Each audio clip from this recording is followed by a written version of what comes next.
Welcome to the Contracting Officer Podcast. Despite the name, not just for contracting officers. Whether you work for government or industry, we're here to help you understand how the other side thinks. If you work anywhere in the government acquisition world, this podcast is for you. This episode is brought to you by ProPricer, the #1 proposal pricing and cost analysis software used by federal agencies and small to large government contractors. Go to propricer.com/podcast to learn more and request a demonstration. The topic today is the government's financial responsibility determination. We talked about this a little bit before, talking about overall contractor responsibility determinations. Today we dive deeper into one little piece of it. Let's get started. So I'm emailing back and forth with one of our podcast listeners, with Andrew Black, and he was joking about the fact that he drove back from DC to Tampa and binge listened to a bunch of our podcasts. I've never actually binge listened to a podcast, I got to say. I've been on long drives and listened to one or two, but that's impressive. And it's funny because on one hand, I'm like, I'm so excited. On the other hand, I'm like, wow, that's a heck of an image. It's like you're so enraptured by this content that, wow, your head might pop off because you're just hopefully enraptured. It's government contract stuff. I would hope he doesn't fall asleep and drive off the road. That's the other risk, yeah. So today, we're going to talk about financial responsibility. So when I was a contracting officer, I gave awards to a lot of small businesses through competition and otherwise, right? And one of the things that I didn't realize that I didn't know was the financial responsibility and capability that's required to manage a contract, particularly a cost type contract. And so, yes, they were in business, but I didn't necessarily think through all it takes to do the work from a financial perspective. Yeah, so you deemed them financially responsible by signing the contract, but... Yeah. You fast forward 10 years, and now that I'm a business owner and I've seen things play out, I'm like, wow, I didn't know what I didn't know. So here we are. What is responsible is really where we need to start here. A contracting officer needs to ensure that that the contractor they're going to award to has adequate resources to perform. You know, what adequate is and what all those resources are, we actually covered. We had an episode about contractor responsibility. Today, we're just going to talk about a little slice of that, and this is the financial responsibility piece of the overall contractor responsibility determination. Yeah, and companies who are new to the market or new to being a prime contractor or new to having cost type contracts. I mean, this can be really unforgiving. And we talked about the idea of once you can get a head start as a small business, you get small business set aside, you can get a pass in some areas during the acquisition time zones. But during the execution time zones, the fact that you're a small business doesn't carry any salt anymore. Right. Now it's, oh, well, I don't care if you're a small business, do it right. And that's you screwed that up and it could hurt for a long time. So let's set the stage with FAR time here. This financial responsibility thing is hiding in FAR 9.104A. It's hiding. That's funny. Well, what's really hiding is the next thing we're going to talk about. But first, 9.104A says that contractor has to have adequate financial resources to perform the contract or the ability to obtain them. And there's different ways that you could prove you have the ability to obtain those financial resources. And the ability to obtain those financial resources is defined later in the FAR as acceptable evidence of this ability, is a commitment or explicit arrangement that will be in existence at the time of contract award to acquire the needed resources. And that could mean what? A letter of credit?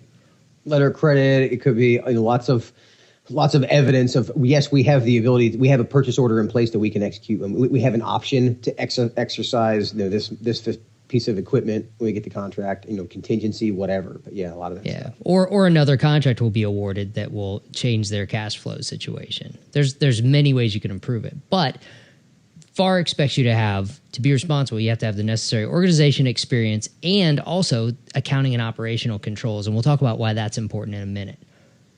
So here's the part that I was talking about just a minute ago, really hiding in the FAR. This is something that I don't think either of us knew. 9.104-2 is called Special Standards. And it says, when necessary, the CO shall develop special standards of responsibility. And what this means is you set those special standards out in your RFP, in your solicitation, and tell people this is what being financially responsible or responsible on anything, not just financially, but this is what it means to us for this solicitation. So, for example, you could do things like under this, making sure that we understand that the company can do it, right? So, well, we're really comfortable with everything they can do, except for we really want to make sure they can get a line of credit, or they can get a performance bond, or they get a performance bond to prove that they can actually get the resources. But you can make a special requirement in the solicitation, and here's your FAR reference to do it, 9.104-2, that says, this is what we're scared of. We're scared you're not going to be able to do this. Please prove you can do this. And the companies that can't do it are going to walk away. And the companies that will should, as part of your solicitation requirement, will tell you the story as part of their proposal. And I wish I knew this was there when I was a contracting officer. Maybe it wasn't. How about that? Maybe this is new. Before we move on, let's link this to the acquisition time zones. This is really the first time you're thinking about this is probably during Zone 2, the market research zone, when you're trying to figure out whether or not small businesses can do it, whether it needs to be a large business. And, the financial resources required to do this could be a big part of whether or not small businesses are considered capable and whether it's a set-aside or not. The other time when you might think about this is during the actual source selection zone, where especially if you set up a special standard to demonstrate responsibility, this is where you would evaluate whether or not they met that standard. Okay, we're going to briefly change topics. Hey, let's take a minute and talk about our experience at the Government Contract Pricing Summit. You and I spoke at the Government Contract Pricing Summit out in San Diego at the end of June. It was a great experience. We actually spoke 4 different sessions, which was exhausting.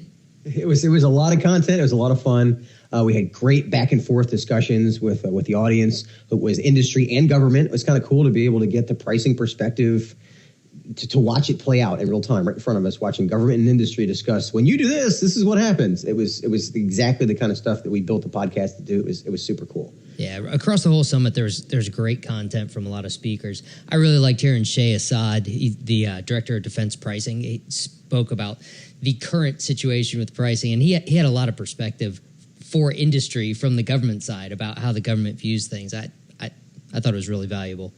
And interestingly enough, he spoke without slides. It was mesmerizing just to listen to that perspective walking back and forth. And about halfway through, we're like, he doesn't have any slides. It was impressive that to be able to talk about pricing, here's what the problems we're having, here's what we're trying to get you to help. And to see the audience was, hundreds of people all getting that context was great. It was cool.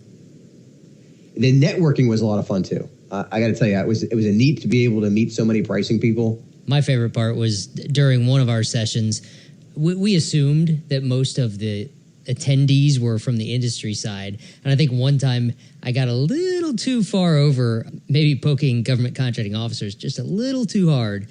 And, I remember that. And a hand raised and kind of called me on it. And I had a nice conversation afterwards with her. It was really great. And she was really understanding. But I loved getting called out right in front of the whole room full of people.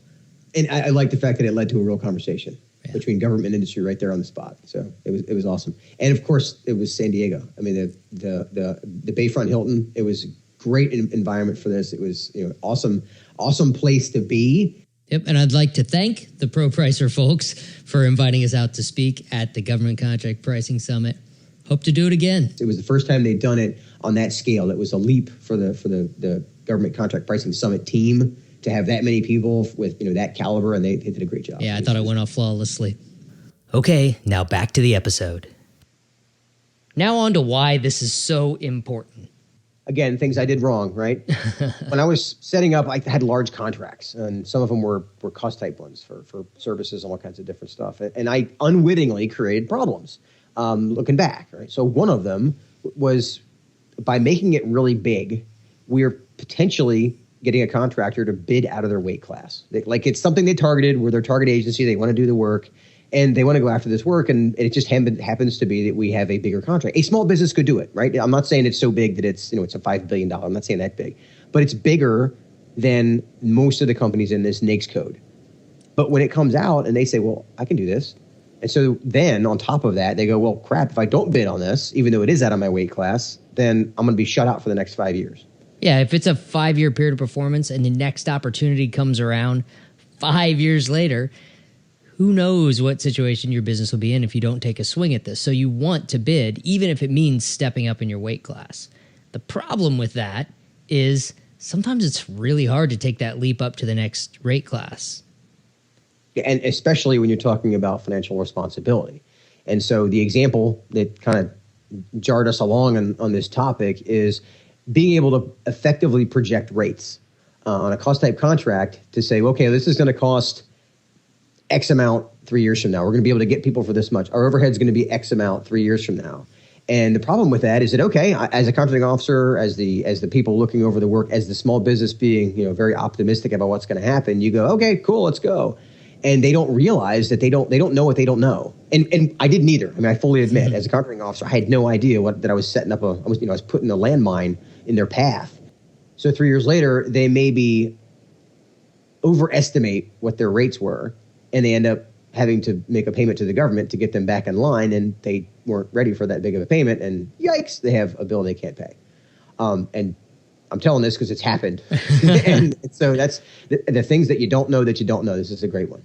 Right. And it's really, really difficult to forecast rates 3 years in advance for any company, but especially difficult for a small company that's never done it before and maybe doesn't know exactly how to project what scaling up, what adding a whole bunch of employees or facilities or equipment will do to the rate structure. And we may be forcing them, the second thing, is we may be forcing them into more complex accounting than they need. And the story here is that I awarded a contract with a cost type CLIN in it, and at the kickoff meeting, the company says, yeah, I got a call from DCAA. And he kind of had the tone of, who's that? And I again, after award, I realized, oh, boy, he doesn't, it wasn't a big deal. I mean, it wasn't a train wreck, but it just was an example of the things that I didn't know that he didn't know. And there's one CLIN that you had in there that required them to have an approved accounting system. Yeah, and it was big enough that it caused DCA to give them a phone call. Now, the funny story about that is that, a lot of times you're telling me it's really hard to get DCA to show up because they're super busy. So he got lucky, I guess, that he got a call, but I don't think he saw it as lucky. The tough part about all this is it can take a long time to understand the impact of not forecasting rates correctly. And when we're talking about financial responsibility, everything might appear to both sides, government and industry, that the contractor is perfectly financially responsible. But later on down the road, it could be even after this contract is complete, you get to the point where the contractor's submitting their incurred cost submissions and DCAA is auditing those, and they find out that they've, like you were talking about before, they miscalculated the rates. And you could owe a lot of money because if you find out after the contract is over, there was no chance for a mid-course correction. Yeah. So this can go really badly. And I see this a lot because I happen to work for a company that has acquired quite a few companies along the way. And one thing we often see is, despite all of the due diligence and all of the pouring through the books, a couple years after you buy a small company, you really learn those impacts when DCAA digs in. We acquired a small company that had previously been acquired by a mid-sized company, so they went from small to mid to large. When they were very small, they forecasted what their rates would be. They did not get it quite right because during the performance of that contract, they were acquired by this mid-sized company that changed their rate structure a little bit. Then they were acquired by my company, which is a very large company. Then a couple years after that, they're going through trying to negotiate final rates for those previous years. And it turns out there's a couple things that they didn't account for. And it started out like $1 million impact that was owed back to the government. And after a while back and forth with DCMA, DCAA, many of those costs were actually justified. And the final negotiation was still like $500,000 that's owed back that no one was really planning on. Yeah, and I'll take a decimal point. Take 2 decimal points off of that, and a small business messes this up, and you feel it. I mean, that's a big story that really shows you how complex it can get. But between here and there are a lot of things that happen along the way. And I think the best thing, the biggest takeaway from that is it's after the contract's even done. Like the contracting officers moved on, the program managers moved on. And in this acquisition case, the contract was done before the company was even acquired. Wow, so you're buying into that liability that you didn't really even know about, despite all the care in the world in trying to address these things during the acquisition. All right, I'm off topic. So why specifically should the government care about this financial responsibility thing? And I think you already kind of said it, Kevin. By awarding the contract, you're saying, Mr. CO, Mrs. CO, you're saying that the contractor is responsible, and that includes being financially responsible. You can't just blow this thought off. Most of the time, it works out fine. Most contractors are responsible. But if you're doing something that really causes contractors to scale, you need to pay attention. Yeah, and if you discover this during performance and they discover they're losing money, like they get a bill for $50,000 that say it's a 5-year contract, and 3 years in they get a bill for $50,000 on something on the first year, they're losing money now. And contractors who are losing money, again, I'm raising my hand because I don't know, I wouldn't say that I caused it, but I have been on contracts where the contractors are losing money, looking back a couple of years, and you can see it in their faces because businesses aren't in business to lose money. It's a distraction, and it creates problems in the execution zones. Yeah, and what happens when the contractor gets distracted and starts having trouble? Well, the government comes in to help. That's and right. There's more and more requirements that further distract everyone from actually delivering whatever they're supposed to deliver because everybody's diving in, paying attention to these financial problems. So the self-licking ice cream cone returns. That's right. We need new meetings. We need new PowerPoint slides. Yes, that's how it happens. Yeah. So government just needs to take care not to set people up by enticing companies to bid out of their weight class. I love the idea of setting up special standards in the RFP when you know that this is going to be a stretch for some of the small business competitors. And the reason I like this idea of 9.104-2, the special standards, is that as a contracting officer, when a large business would say to us, well, a small business can't do this, what I heard them say is we don't want them to do it because we want to be able to bid on it. Now, they may have been correct. In fact, looking back, a lot of times they were. What they were right about is that because of the complexities of the pricing or because of the incurred costs that's going to come up later. But if all they said was a small business isn't sophisticated enough to do this, the word you're looking for here is context. I didn't have context on why. So that's why this 9.104-2 is great, because if you say, show me that I'm going to set aside for small business, show me that you can do this. Or for that matter, I'm not planning to set aside for small business. Here's why. Hey, small businesses in the RFI, show me why you can do this, and use 9.104-2 to do it. And starting with the RFI is a great point to do it. Starting by including those standards in the draft RFP is the right way to do it, because industry will tell you if it's an unachievable standard. Yeah. Or if it's too easy of a standard, other companies will say, you're letting everybody in. That's too easy to pass. Yeah. Let's switch to the industry side. Why should industry care so much about financial responsibility? Because this is how you go out of business. You don't know what you don't know. And if you're a small business scaling up, maybe you have the resources to hire a professional that's worked for a larger company or been through this kind of stuff before and can help guide you through it. But a lot of times that hire of someone more experienced costs more than you can afford when you start scaling, right? So this is a big deal. You have to be very careful when you're pricing and when you're forecasting rates, because forecasting too high is just as bad as forecasting too low. Yeah, and performing on a contract while you're having to bail water, like clean up this kind of stuff, it sucks. You don't want to have these kind of distractions when you're trying to perform. And I keep saying that the government team is not likely to see this coming. Yeah, you don't want to have to use your line of credit for payroll every month. Right. You want to have these conversations with your government customer and explain it in a way that they get it, so they're aware of it and they can work with you before it's a problem. Yeah. Because after you've won the contract, they want you to succeed. During source selection, their gloves are off.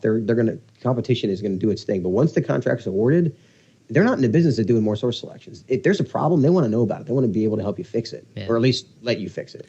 Not help you. And I know, Kevin, you've been talking to a lot of contracting officers lately, and this is an issue that the government contracting workforce right now skews towards the younger side, less experienced than they had in the past. When we were less experienced, we didn't know some of these things, but we had some mentors that helped us to understand them. So if you're on the industry side and you have inexperienced or less experienced government folks that you're dealing with, understand that they're probably not going to see this coming. They're not going to understand what happens when a small business wins an award that really takes them up to the next weight class in the contractor world, right? Yeah. All right, let's wrap this up. To summarize today's financial responsibility conversation, financial management, it's a big part of running a company. I mean, it really is the key. You can perform wonderfully on every project you ever try to do, but if you can't actually manage your finances and track them, you're in deep trouble. On the industry side, if you know that you are going to jump up a weight class with the award of a contract, you need to plan for that and get help understanding how that impacts all facets of your business. So on the government side, don't push small businesses out of their weight class. They may not know that they're walking out of their weight class. Yeah, I never thought of it like that. I mean, I knew I'd be giving a contractor the biggest contract they'd ever had, but yeah. I didn't necessarily understand what that meant. So how can government and industry actually make this problem less of a problem? How can people make this better? Well, the first one that jumps out to me is ask for a detailed explanation of financial capability, right? That whole ability to obtain thing. I used to just, they say they have a banking relationship. Well, that may be true, but think more complex than that. And of course, this is going to be relative to the size of the acquisition. But that whole idea of prove the ability to obtain, and not on every single resource, but maybe on this one. Don't overdo it. Don't make people go nuts explaining stuff and overdo the proposal process if you don't need it. This is where, if government and industry are communicating, both sides should understand whether or not this is a stretch for the competitors, by and large, their financial experience. And another one is make sure you're using the right NAICS codes. You and Shelly did a podcast episode about NAICS codes, and it's very easy for NAICS codes to throw this whole thing out of whack. Because one of the reasons like IT NAICS codes are higher because IT infrastructure can be more expensive. IT people can be more expensive. Your payroll can be much more. It can get bigger much faster when you're hiring people who are expensive. General statements, but you get the idea. There was a reason that NAICS codes are different. So if you use a NAICS code that's like a $7 million size tender when maybe the one that applies is $27 million, that's how this happens. And again, I didn't see this as a contracting officer. It's like making the right NAICS code can basically throw the rock in the pond that causes the boat to flip over. Okay, last thing before we go. I think we owe a little better explanation of what the Skyway community is. We mention it all the time. But you had a conversation with a podcast listener that explains why we should get a little more in depth. So basically what he said was when we say Skyway community, people think we're talking about like the LinkedIn group and just a general royal concept of everybody in the community. And there actually is a subscription program. There's a subscription. You can join the Skyway community. So I wanted to kind of clarify there. This is our premium content that has a lot more other stuff that we do and Ask a Contracting Officer forum, et cetera. This is where you get webinars, you get the RFP score tool. You get access to articles, things that aren't out there like the podcast just for free. Right. Yeah. And this for example, the show notes is in the community. So this idea of what is the Skyway community? It's a subscription program that gives you a lot more of the content and help. So just wanted to clarify that. And there's actually a demo of the community at skywayacq.com/demo. You can check it out there. Indeed. Okay, that's it for this episode of the Contracting Officer Podcast. Thanks again to our sponsor, ProPricer. And as always, if you have questions, comments, or complaints, send me an email at paul@contractingofficerpodcast.com. Thanks for joining us.